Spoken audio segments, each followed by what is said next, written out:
Welcome to CMC channel అండి. ఇప్పటి వరకు మీ నా ఛానల్ సబ్స్క్రైబ్ చేయకపోతే దయచేసి సబ్స్క్రైబ్ చేయండి, లైక్ చేయండి, షేర్ చేయండి.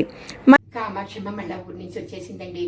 మళ్ళా మనం కామాక్షమ్మ కబుర్లు చెప్పుకోవాలి అంటేను చాలా పెద్ద విషయాలు చెప్పుకోవాలి అన్నమాట. కామాక్షమ్మ ఈ మధ్య అమెరికా వెళ్ళింది తన రెండో కొడుకు దగ్గరికి. వచ్చేటప్పటికి కడుపులో కుతలాడిపోయే ఒక మాట విన్నది.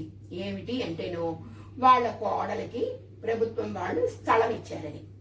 ఇంకా కామాక్షికి ఏముంది, గుండెలు లటక్కుమన్నాయి. ఇదేమిటి, నా కోడలికి ఎట్లా ఇస్తారు, మేము అసలే అగ్రహారంలో ఉండేవాళ్ళం, ఆ అమ్మాయికి ఎట్లా ఇస్తారు, ఓహో ఆ అమ్మాయి వీడు లవ్ మ్యారేజ్ చేసుకున్నాడుగా పిచ్చి సన్యాసి, అందుకని వాడికి ఇచ్చారు, దానికి ఇచ్చారేమో అనుకుంది. అలా అన్నా కూడా వాళ్ళు ఎకనామికలీ బ్యాక్వర్డ్ ఏం కాదే అని అనుకుంది.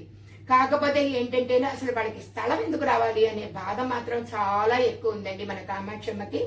అలా ఉన్న కామాక్షమ్మ ఏం చేసిందంటేనో చుట్టుపక్కల వాళ్ళందరినీ సేకరించి ఎంత స్థలం ఇచ్చారు, ఎక్కడిచ్చారు, ఎలా ఇచ్చారు, మారుమూలనా, ఊరవతల, ఊరు మధ్యలోనా, ఇవన్నీ ఆవిడకి అక్కర్లేదు. ఆవిడకి కావాల్సిందల్లా కోడలికి స్థలం రాకుండా ఉండటమే. అలాగే అనుకుని వాళ్ళు కూడా ఏం చేశారంటేనో ఆ మూల మీద ఎక్కడో వచ్చిందండి అన్నారు. మరి అదృష్టమో దురదృష్టమో మనకి తెలియదు కానివ్వండి, కామాక్షమ్మ కోడలికి స్థలం ఇచ్చిన ఒక 4-5 నెలల్లో ఎన్నికలు వచ్చాయి. ఆ ముఖ్యమంత్రి కాస్త మారిపోయారు, ఆ పార్టీయే మారిపోయింది అనుకుందాం కాసేపు. ఇంకా కామాక్షమ్మకి అమెరికా వెళ్ళొచ్చేటప్పటికి జరగాల్సినవన్నీ జరిగాయండి. ఆవిడ తెగ ఆనందంగా ఉంది. కారణం ఏంటంటే ఆవిడ కోడలికి ఇచ్చింది కూడా రద్దు చేసేసి అక్కడ కార్యాలయాల్లో కర్మాగారాలు పెడతారని.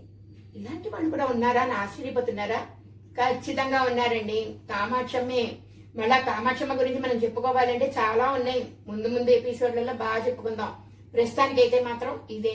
చాలా మంది స్థలాలు వచ్చాయని ఎగిరినంత సేపు పడలేదు, నా కోడలికి రాలేదు అని ఊరంతా ఘనంగా చెప్పుకుంది మన కామాక్షమ్మ. నిజంగా మీకు ఇలాంటి వాళ్ళు ఎదురైతే కామెంట్ రూపంలో మాకు తెలియచేయండి. వాళ్ళకి ఈ సామెతని కాదు కానీ ఈ నానుడి బాగా వస్తుందండి. పగవాళ్ళ ఇంట్లో 10 ఇస్తళ్ళు లేచినా చాలన్నారట. వాళ్ళకు పుణ్యం వచ్చినా రాపోయినా పర్వాలేదు కానీ వాళ్ళ ఇంట్లో ఖర్చు అవ్వాలి, ఎలాగైనా పర్వాలేదు, మంచి కానీ చెడు కానీ అని అనుకునే వాళ్ళలో మన కామాక్షమ్మ ఒకటి. ఇలాంటి కామాక్షమ్మ క్యారెక్టర్స్ మీకు ఎదురైతేను ఒక లైక్ కొట్టండి. ఇప్పటి వరకు మా ఛానల్ సబ్స్క్రైబ్ చేయకపోతే దయచేసి సబ్స్క్రైబ్ చేసి మమ్మల్ని ప్రోత్సహించండి. మీకు కానీ నచ్చితే మీ ఫ్రెండ్స్కి వాళ్ళకి షేర్ చేయండి. ధన్యవాదాలు.